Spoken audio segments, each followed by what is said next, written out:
Nigel Farage. Very much hoping after nearly 20 years that this is my penultimate speech in this Parliament and that I won't be coming back here again in July. And I'm sure many of you here would share that sentiment. Mr Barnier, I told you that treaty wouldn't go through the House of Commons. You didn't believe me. It's been rejected. I think you pushed your luck too far. You asked for too much, and this morning you find yourself short of £39 billion.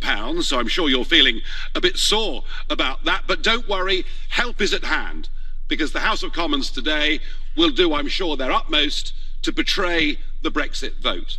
They're even going to vote against what Article 50 said, which is, of course, that we leave on the 29th of March with or without a deal. And I have to say, I think the gap now between our political class in the UK and public opinion is a gaping chasm, because be in no doubt, public opinion is hardening. There is a greater sense of unity in the country than I've seen for some years.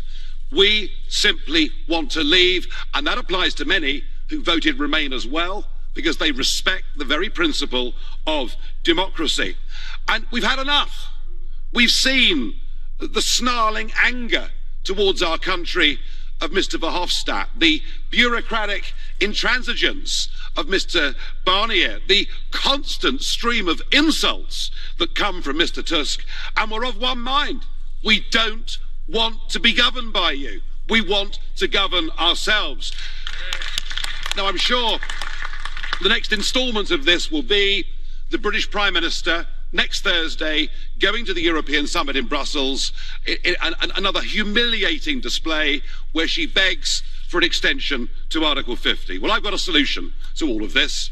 What I heard you, Mr Barnier, this morning say that if this treaty, if this withdrawal agreement gets passed, the next phase of negotiations could last for up to 4 years. I thought, enough.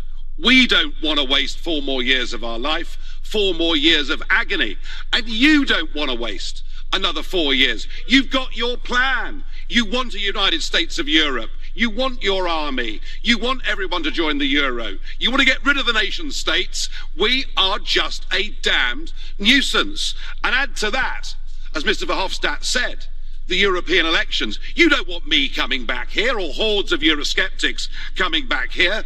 So there is a simple solution, and that is that the British request to extend is vetoed at that European summit. We leave on March the 29th. Most of the preparations have been done. Even if there are a few short-term bumps in the road, we leave, and both you and we can get on with the rest of our lives. That is the only neat solution ahead of us. Yeah.